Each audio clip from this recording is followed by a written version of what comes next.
दोस्तों नमस्कार। Shri Balaji classes YouTube channel की ओर से मैं मदन लाल आप सभी लोगों का हार्दिक स्वागत करता हूं।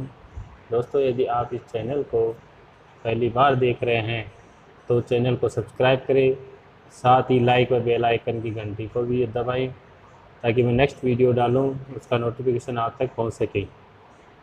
दोस्तों, रीट 2020 भर्ती की तैयारी कर रहे सभी दोस्तों को मैं यही कहना चाहूँगा कि यह अन्य परीक्षाओं से अलग परीक्षा है। इसमें हमें रट कर व काफ़ी भरने से सफलता मिलने वाली नहीं है, क्योंकि दोस्तों यह परीक्षा समझकर पढ़ने की आवश्यकता पर निर्भर करती है, क्योंकि सफल होने के बाद भी आप सभी लोगों को विद्यालय में जाकर इस ज्ञान का उपयोग करना है। थैंक यू दोस्तों। इसी के साथ हम अपने टॉपिक की ओर बढ़ते हैं। हेलो दोस्तों, चलते हैं आज की टॉपिक पर। आज का टॉपिक है रीट 2020 के हिंदी विषय के गत वर्षों में आए हुए कुछ महत्वपूर्ण क्वेश्चन।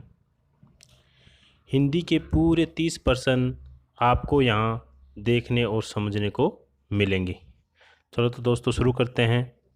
पहला क्वेश्चन है, विद्यालय शब्द में है, यानी कि आपको संधि बतानी है कि विद्यालय शब्द में कौन सी संधि होगी। तो चलो दोस्तों, आप अनुमान लगाइए कि इसमें से कौन सा आंसर सही होगा।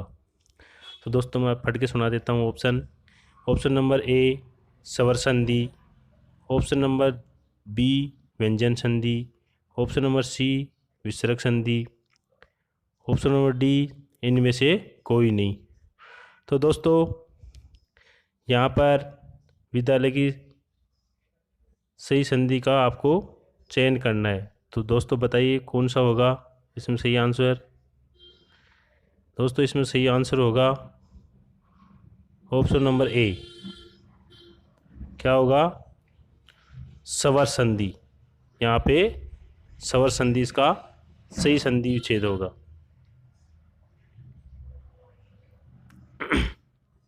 तो दोस्तों नेक्स्ट क्वेश्चन, पवन शब्द का संधि विच्छेद होगा, यानी पवन शब्द में कौन सी संधि छुपी हुई है। तो दोस्तों इसमें आपका सही आंसर बताइए। दोस्तों इसका स्वर आंसर होगा। सही आंसर बताइए दोस्तों।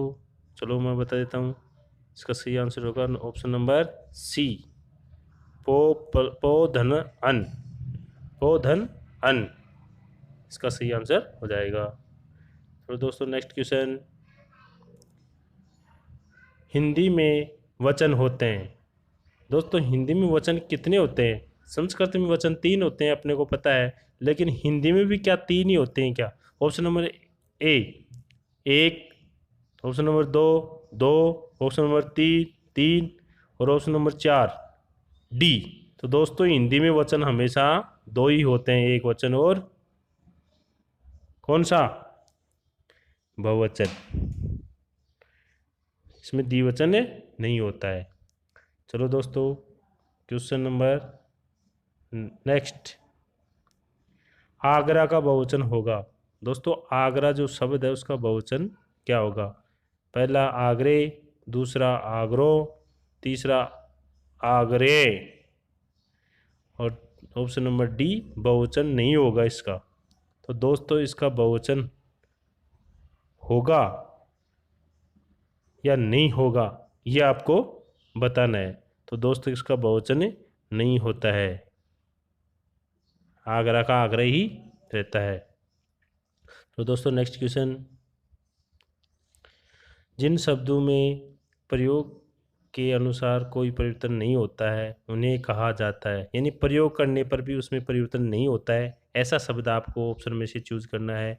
तो पहला ऑप्शन है पद, दूसरा ऑप्शन है विकारी शब्द, तीसरा ऑप्शन आपके सामने है अविकारी शब्द और चौथा ऑप्शन आपके सामने है पद बंदे। कौन सा ऑप्शन है? पद बंद। तो दोस्तों हिंदी में आपने परिभाषा सुनी होगी कि ऐसे शब्द जिनमें कोई परिवर्तन नहीं किया जा सकता वो शब्द कहलाते हैं अविकारी शब्द। क्या कहलाते हैं? अविकारी शब्द। ऑप्शन नंबर सी इसका सही आंसर हो जाएगा। तो दोस्तों नेक्स्ट क्वेश्चन, शब्द से या शब्द के सही रूप का चयन कीजिए। यानी इन 4 शब्दों में से आपको शुद्ध शब्द का चयन करना है। तृष्णा, तृष्णा, तृष्णा और तृष्णा। तो दोस्तों इसका सही आंसर आपको पता चल गया होगा। आपके सामने से कई बार ऐसे शब्द गुजरते हैं, लेकिन आप अच्छी तरह से उन पर ध्यान गौर किया होगा तो आप सही आंसर तक पहुंच सकते हो। तो दोस्तों इसका सही आंसर होगा ऑप्शन नंबर डी। क्या होगा दोस्तों? ऑप्शन नंबर डी, तृष्णा होगा इसका। ओके दोस्तों नेक्स्ट क्वेश्चन, कवि का स्त्रीलिंग रूप होगा, यानी जो कवि शब्द है उसका स्त्रीलिंग रूप होगा कि नहीं होगा, पहले तो ये देखना है। होगा तो कौन सा होगा? कवि होगा या कवयित्री होगा या कवियत्री होगा? कवयित्री होगा या कवियत्री होगा? एक ए ऑप्शन इसमें पहले से ही गायब है, तो 3 ऑप्शन में आपको ये उत्तर बताना है। तो ऑप्शन नंबर इसका सही आंसर हो जाएगा कवयित्री होता है, ना कि कवियत्री होता है। ये आंसर इसका रॉन्ग होगा। सही आंसर हो उसका कवयित्री। ठीक है दोस्तों, ध्यान देना, ये शब्द बार बार रिपीट होता है। ये क्वेश्चन, नेक्स्ट क्वेश्चन, संस्कृत के वे शब्द जो हिंदी में बिना किसी परिवर्तन के प्रयुक्त होते हैं कहलाते हैं। संस्कृत के वे शब्द जो हिंदी में बिना किसी परिवर्तन के प्रयुक्त होते हैं वो कहलाते हैं, यानी उनमें परिवर्तन बिना परिवर्तन के होते हैं वो कहलाते हैं। संस्कृत, तत्सम, तद्वय और देशज। तो आपको पता होगा जो संस्कृत शब्द, संस्कृत भाषा के शब्द होते हैं उनको अपन तत्सम बोलते हैं, और जिनमें परिवर्तन हो जाता है बाद में उनको देशज बोलते हैं, तद्भव बोलते हैं और फिर देशज बोलते हैं। यानी संस्कृत से तत्सम, तत्सम से तद्भव और तद्भव से देशज होते हैं, ऐसे इनका निर्माण हुआ है। तो संस्कृत हूबहू संस्कृत जैसे शब्द बोले जाते हैं वो कौन से कहलाते हैं? तत्सम। तो ये ध्यान रखना दोस्तों, ऑप्शन नंबर सी इसका सही हो जाएगा। बहुत ही इजी क्वेश्चन है, लेकिन समझने का आपको थोड़ा ज़रूरत है। नेक्स्ट क्वेश्चन, जब किसी समास में दोनों शब्द प्रधान हो तो उसको कहते हैं, यानी समास आपने पढ़े होंगे अच्छे से। ऐसा समास आपको देखना है जिसमें दोनों शब्द, दोनों पलड़ा तराजू की तरफ से दोनों पलड़ा समान होते हैं, यानी कि बराबर होते हैं। तो ऐसा कौन सा समास होता है जिसके दोनों शब्द प्रधान होते हैं, यानी कि बराबर के होते हैं? तो ये आपको ऑप्शन नंबर पहला द्वंद समास, ऑप्शन नंबर बी दिग्गु समास, ऑप्शन नंबर सी प्रधान समास, ऑप्शन नंबर डी तत्पुरुष समास। तो देखो इसका द्वंद समास होता है, उसमें दोनों ही पद प्रधान होते हैं। ये द्वंद समास इसमें राइट आंसर होगा। नेक्स्ट क्वेश्चन, शुद्ध शब्द हैं, देखो 4 शब्द हैं, उसमें से शुद्ध आपको छांटना है। तो दोस्तों ये शब्द, ये क्वेश्चन है उज्ज्वल वाला, वो कवियत्री वाला, ये बहुत बार बहुत सी एग्जामों में रिपीट होते रहते हैं। तो दोस्तों ऐसे शब्दों को तो आप इग्नोर कतई ना करें, इनको तो आप बहुत बारीकी से देखें। उज्ज्वल शब्द का आपको शुद्ध रूप लिखना है यहाँ पे। तो दोस्तों उज्ज्वल में डबल जे आता है और दोनों डबल जे आधे आते हैं। तो दोस्तों ऑप्शन नंबर यहाँ पे डी निकल के आएगा। उ डबल जे दोनों आधे हैं, वेल है उज्ज्वल, ये शुद्ध है इसका। ठीक है दोस्तों नेक्स्ट क्वेश्चन, अनुरक्त का विलोम शब्द होगा। अनुरक्त है तो विरक्त होगा या निरक्त होगा, आरक्त होगा या आसक्त होगा? तो दोस्तों इसका सही आंसर निकल के आएगा, वो तो आपको भी पता होगा, नहीं पता तो मैं बता देता हूँ, बी ऑप्शन इसका सही होगा, विरक्त। अनुरक्त का विलोम होगा विरक्त। चलो दोस्तों नेक्स्ट क्वेश्चन, निम्न में से किस समूह में सभी शब्द तत्सम हैं? देखो 4 शब्द हर ऑप्शन में दे रखे हैं। ऐसा ऑप्शन आपको यहाँ पे चूज करना है जिसमें चारों ऑप्शन यानी चारों शब्द तत्सम होंगे, यानी संस्कृत से मिले जुले शब्द होने चाहिए, ना कि तद्भव होंगे, ना देशज होंगे। तो शर्करा, पवन, ज्येष्ठ, अग्नि पहला ऑप्शन में। दूसरा ऑप्शन में काष्ठ, घृत, घोड़ाकारी। तो देखो यहाँ पे आपका सही आंसर निकल के आएगा ओष्ठ, किताब। देखो किताब शब्द है, ये देश शब्द है। इसमें कारी शब्द है, ये नहीं है। और इसमें निष्ठु, चम्मच, हाथी। ये एक और कौन सा रहेगा इसमें? तो इसमें ये चम्मच वाला ये भी नहीं है, हाथी ये भी नहीं है। शर्करा, पवन, ज्येष्ठ, अग्नि, इसमें ए ऑप्शन वाला आपका राइट आंसर होगा।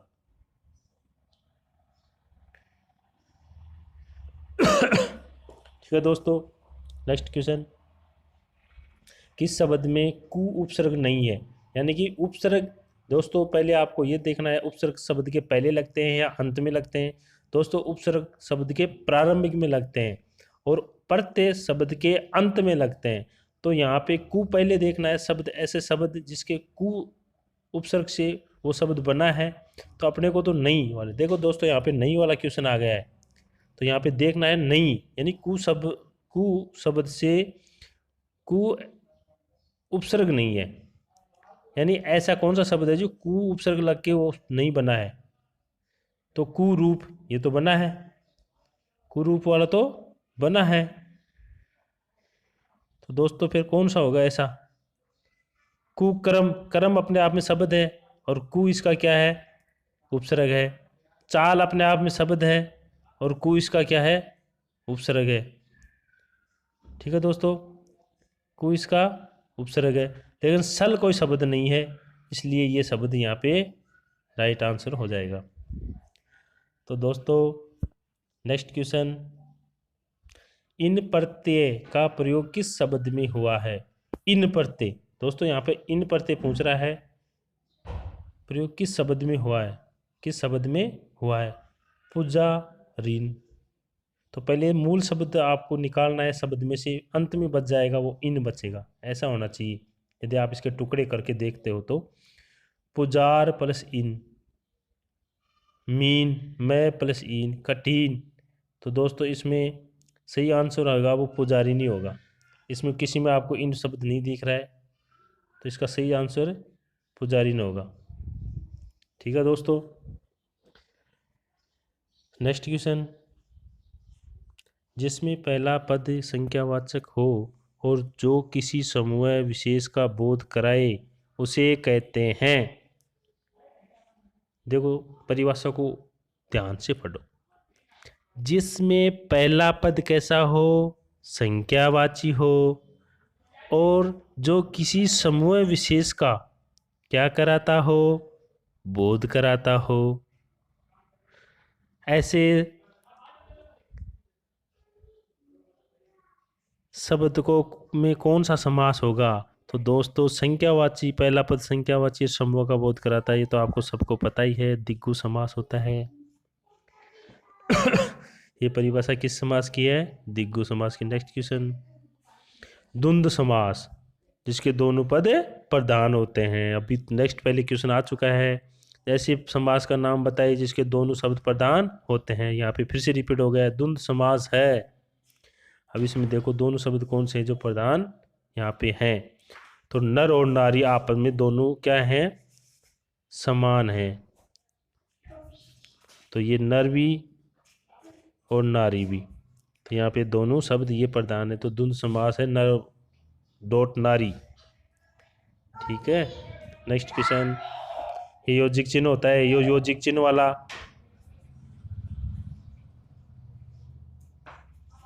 ये योजिक चिन्ह वाला हमेशा क्या होता है? द्वंद्व समास की श्रेणी में आता है लगभग। तो दोस्तों नेक्स्ट क्वेश्चन, नगर में रहने वाला को कहा जाता है। ये ऑप्शन थोड़ा दिख नहीं रही इसलिए मैंने यहाँ पे ये लिख दिया है, नागर है या नौकर है। नगर में रहने वाला को कहा जाता है नागर या नौकर। ए ऑप्शन शहरी, सी ऑप्शन नगर वधु। तो यहाँ पे सही आंसर निकल कर क्या आएगा, वो आएगा नगर में रहने वाले को नागर कहते हैं दोस्तों। क्या कहते हैं, नागर। चलो दोस्तों नेक्स्ट क्वेश्चन, जातिवाचक संज्ञा नहीं है। दोस्तों जातिवाचक का ही आपको यहाँ पे प्रश्न देखने को मिल गया। तो दोस्तों आप पढ़ते समय ये ना सोचे कि ये तो बहुत इजी वे है। दोस्तों एग्जामिनर जब पेपर बनाता है तो वो हर बच्चे का स्तर को ध्यान में रखते हुए बनाता है। बच्चे एग्जाम में बिल्कुल डल भी बैठते हैं, मीडियम साइज के भी बैठते हैं और काफ़ी इंटेलिजेंट बच्चे भी बैठते हैं। तो वो अनुपात के हिसाब से क्वेश्चन डालता है पेपर में। काफ़ी इजी वे में भी आपको प्रश्न देखने को मिलेंगे, मीडियम साइज के प्रश्न भी आपको देखने को मिलेंगे जिनका स्तर मध्यम होता है, और काफ़ी हार्ड वेव के प्रश्न भी आपको देखने को मिलेंगे।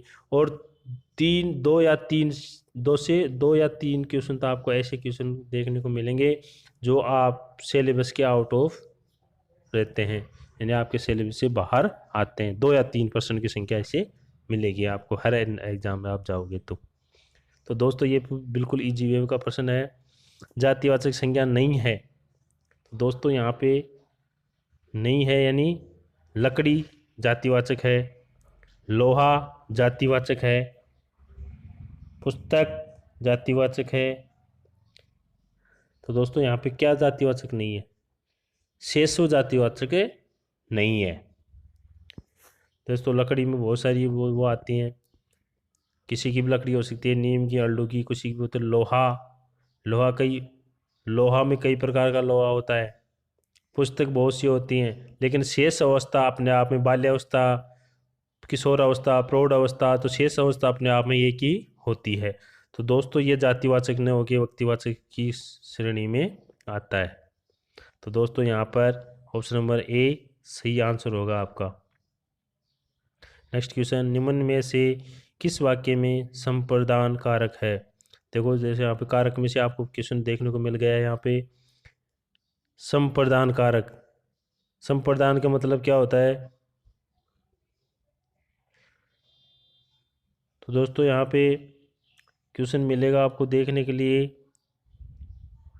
संप्रदान का मतलब होता है किसी को कुछ देना। इसकी व्याख्या है संप्रदान की, अपन किसी को कुछ ना कुछ देते हैं। ये वाक्य में अपने को बोध होना चाहिए।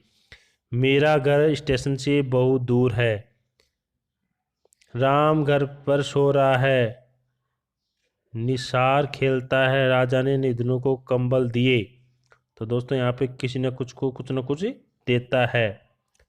तो यहाँ पे क्या हो गया, संप्रदान का आंसर सही निकल के आया, राजा ने निधनों को कंबल दिए। तो राइट आंसर हो जाएगा option number C. Next question, वह स्वतः ही जान जाएगा मैं वह सर्वनाम है। वह स्वतः ही जान जाएगा मैं वह सर्वनाम, यानी कि वह सर्वनाम कौन सा होगा, पुरुषवाचक होगा, संबंधवाचक होगा, निजवाचक होगा या अनिश्चयवाचक होगा। तो यहाँ पे आपको सर्वनाम का ऑप्शन चुनना है। तो देखो वह स्वतः ही जान जाएगा, स्वतः यानी स्वयं, स्वतः यानी देखो प्रश्न को डीपली में थोड़ा गहराई में देखो, वह स्वतः ही जान जाएगा, इसका मतलब है वह स्वयं की बात कर रहा है।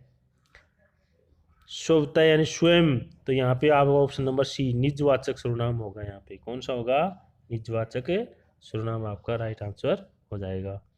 नेक्स्ट क्वेश्चन, संयुक्त क्रिया का उदाहरण कौन वाक्य है, यानी कौन सा वाक्य है। देखो ऐसे एग्जाम आधा अधूरा शब्द लिखने से आदमी से सेंटेंस का सही अर्थ नहीं लगा पाता है। देखो यहाँ पे संयुक्त क्रिया का उदाहरण कौन वाक्य है, कौन वाक्य क्या मतलब है, यहाँ पे ये होना चाहिए था कि संयुक्त क्रिया का उदाहरण कौन सा वाक्य है, लेकिन यहाँ पे लैंग्वेज पूरी नहीं लिख के कन्फ्यूज करने के लिए ऐसे लिख दिया। संयुक्त क्रिया का उदाहरण कौन वाक्य है, इनमें से कौन सा वाक्य है। रस्सी जल गई, ये क्या है संयुक्त क्रिया का वाक्य। सीता फट रही है, क्या यह है। तुम प्रतिदिन पढ़ने आया करो, बच्चा सोता है। तो देखो इनमें ना तो इसमें संयुक्त क्रिया है, ना इसमें संयुक्त क्रिया है, ना इसमें है। राइट आंसर आपका ऑप्शन नंबर सी, तुम प्रतिदिन पढ़ने आया करो। तो संयुक्त क्रिया इसमें हो रही है, प्रयोग हो रहा है। नेक्स्ट क्वेश्चन, सरल या साधारण वाक्य किसे कहते हैं? सरल या साधारण वाक्य किसे कहते हैं? ऑप्शन नंबर ए, जो छोटा हो। ऑप्शन नंबर बी, जिसका अर्थ सरलता से समझ में आ जाए। ऑप्शन नंबर सी, जिसमें एक कर्ता और अनेक क्रियाएं हो। ऑप्शन नंबर डी, जिसमें एक उद्देश्य, एक विधेय और एक ही क्रिया हो। सही, राइट आंसर निकल करके आ गया यहाँ पे ऑप्शन नंबर डी। देखो सरल वाक्य साधारण वाक्य में हमेशा ध्यान रखना है एक ही क्रिया का प्रयोग होता है और साथ में एक ही उद्देश्य और एक ही विधेय उसमें देखने को आपको मिलेगा। चलो दोस्तों नेक्स्ट क्वेश्चन, मोहन बाजार जा रहा है, इस वाक्य में उद्देश्य है। देखो दोस्तों अच्छी तरह से प्रश्न को पढ़ना है। मोहन कहाँ जा रहा है? बाजार में जा रहा है। तो मोहन बाजार जा रहा है, इस वाक्य में उद्देश्य, तो दोस्तों कर्ता यहाँ पर उद्देश्य का रूप धारण कर रहा है। तो कर्ता कौन है यहाँ पर? मोहन। तो इसका उद्देश्य कौन हो गया? आंसर क्या हो गया? ए, इस वाक्य का उद्देश्य हो गया मोहन। तो सॉरी मैं पूरे ऑप्शन नहीं पढ़ा, पहले आपको आंसर बता दिया। दूसरा ऑप्शन है खरीदारी, तीसरा घूमना, चौथा बाजार। तो यहाँ पे उद्देश्य है इसका, वाक्य में उद्देश्य है मोहन। चलो दोस्तों नेक्स्ट क्वेश्चन, निम्न में से मिश्रित वाक्य है। निम्न में से मिश्रित वाक्य है। पहला ऑप्शन वर्षा हो रही है। दूसरा ऑप्शन मैं पढ़ता हूँ और वह खेलता है। सी सुधीर पढ़ता है। डी मैंने सुना है कि नीना पास हो गई है। तो दोस्तों यहाँ पे आपको गौर करना है, ये तो हो ही नहीं सकता क्योंकि मिश्रित यहाँ पे तो एक ही क्रिया आ रही है, मिश्रित कोई क्रिया संयुक्त नहीं जुड़ रही है। अब यहाँ पे देखना है दोनों में से कौन सा आंसर सही होगा। तो मैं पढ़ता हूँ और खेलता हूँ, मैंने सुना है कि मीना पास हो गई। देखो यहाँ पे आपको योजिक चिन्ह का प्रयोग किया जा रहा है और यहाँ पे संलग्न वाक्य आ रहा है, तो इसमें दो क्रिया आ रही हैं। तो इसका ऑप्शन नंबर डी सही आंसर होगा। दोस्तों इसका सही आंसर क्या होगा? ऑप्शन नंबर डी इसका सही आंसर होगा। नेक्स्ट क्वेश्चन, किसी के कथन को उद्धृत करते समय किस विराम चिन्ह का प्रयोग किया जाता है? यानी कि किसी के कथन को उद्धृत करते समय किस विराम चिन्ह का प्रयोग किया जाता है? तो उद्धरण चिन्ह, उद्धृत करते समय, यानी कि इसका सीधा सा अर्थ ही आप इस शब्द से लगा सकते हैं, अवतरण या उद्धरण चिन्ह। पहला ऑप्शन है विस्मयाचक चिन्ह, प्रश्नवाचक चिन्ह, निर्देशक चिन्ह। तो दोस्तों आपको इस चिन्ह का प्रयोग नहीं पता होगा, लेकिन प्रश्नवाचक चिन्ह का आपको सभी को पता है कि कौन सी जगह इसका प्रयोग किया जाता है। निर्देशक चिन्ह का भी आपको पता होता है कि इसका आपको प्रयोग किस जगह किया जाता है। विस्मयावाचक चिन्ह का भी आपको पता है लगभग। तो इसका राइट आंसर हो जाएगा उद्धरण चिन्ह। ठीक है दोस्तों नेक्स्ट क्वेश्चन, सही विराम चिन्हों वाला वाक्य है। देखो चार ऑप्शन दे रखे हैं वहाँ पे, अब चिन्ह सही जगह, सही विराम चिन्ह मतलब कौन सी जगह सही, कौन से ऑप्शन में सही लगा हुआ है ये देखना आपको यहाँ पे। तो पहला ऑप्शन है जो पत्र आज आया है कहाँ है। देखो यहाँ पे है के पास विराम चिन्ह लगा हुआ है। जो पत्र आज आया है कहाँ है? जो पत्र आज आया है कहाँ है? जो पत्र आज आया है कहाँ है? दोस्तों इसमें प्रश्नवाचक चिन्ह नहीं है, नहीं तो ये भी सही हो जाता। लास्ट मंथ में क्या आ गया? प्रश्नवाचक चिन्ह है, क्योंकि प्रश्न पूछ रहा है कहाँ है तो प्रश्नवाचक चिन्ह आना चाहिए था। विराम चिन्ह यहाँ आता है, इसमें प्रश्न भी दे रखा है। जो यहाँ पे विराम चिन्ह आना चाहिए था, लेकिन यहाँ पे पूरा फुल स्टॉप का चिन्ह आ गया। प्रश्न पूरा वाक्य पूरा हुआ ही नहीं जब अंत में आता है ये। ठीक है, वाक्य के बीच में नहीं आता, जब तक वाक्य पूरा नहीं होता तब तक ये फुल स्टॉप का चिन्ह नहीं आता है। तो दोस्तों इसका सही आंसर निकल के आ जाएगा option number A, 26। Next question, शेर को सामने देखकर, आगे वाक्य को अधूरा छोड़ दिया है, ये वाक्य किस मुहावरे से पूर्ण होगा?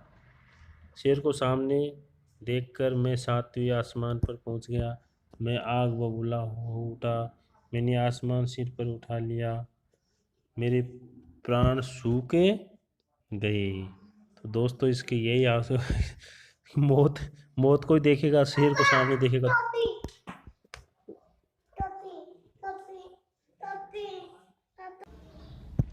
तो दोस्तों शेर को जब सामने देखेगा तो प्राण गला सूख जाएगा, मौत को देखेगा तो यहाँ को सीधा सा ऑप्शन है आपका, मेरे प्राण सूख गए।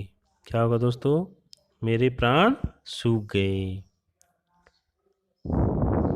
तो नेक्स्ट क्वेश्चन, सही मुहावरा है, तो 4 मुहावरे दे रखे हैं यहाँ पे, आपको सही राइट मुहावरा का चयन करना है।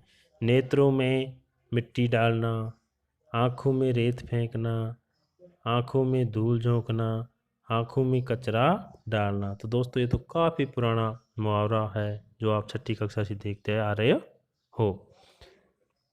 सही मुहावरा बताइए दोस्तों इसमें।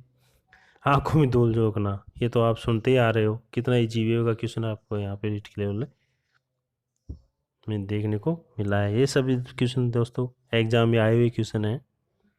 नेक्स्ट क्वेश्चन, हाथ ने आना इस मुहावरे का निकटतम अर्थ है। दोस्तों कितना इजी क्वेश्चन है।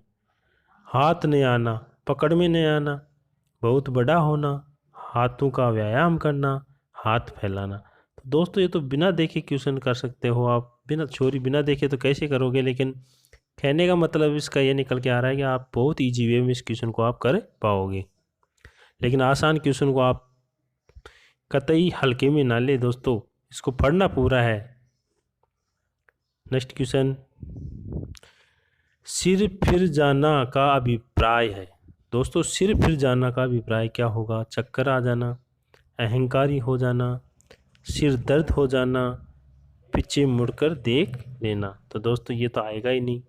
सिर फिर जाने का सही आंसर निकल कर के आएगा अहंकारी होना। किसका? तो सिरे पूरी तरह से घूम फिर चुका है, यानी ये तो अहंकारी बन चुका है। तो दोस्तों इसका सही आंसर आएगा अहंकारी हो जाना, सिर फिर जाना यानी अहंकारी हो जाना। दोस्तों गत वर्षों के कुछ मैं आपके सामने इम्पोर्टेंट क्वेश्चन जो आपकी परीक्षा की दृष्टि से बहुत ही महत्वपूर्ण साबित होंगे, दोस्तों इनको मैं आपके सामने एक्सप्लेन कर पाया। मैं आशा करता हूँ आपको बहुत ही अच्छे से ये समझ में आए होंगे, और इन प्रश्नों को हल करने से आपको बेनिफिट ये होगा कि आपको कम से कम ये पता चला है कि एग्ज़ाम में किस स्तर के क्वेश्चन आते हैं और उनको किस तरह से अपने को हल करना है। तो दोस्तों इस प्रकार के क्वेश्चन आते हैं, आपको ईजी वे में देखने को मिलेंगे, हार्ड स्तर के भी क्वेश्चन आपको देखने को मिलेंगे, इसमें साइकोलॉजी के क्वेश्चन भी 1-2 आपको देखने को मिले होंगे। तो दोस्तों मैं आशा करता हूँ आपको समझ में आया होगा। नेक्स्ट वीडियो जल्दी आपके सामने लेकर आऊँगा, तब तक के लिए धन्यवाद।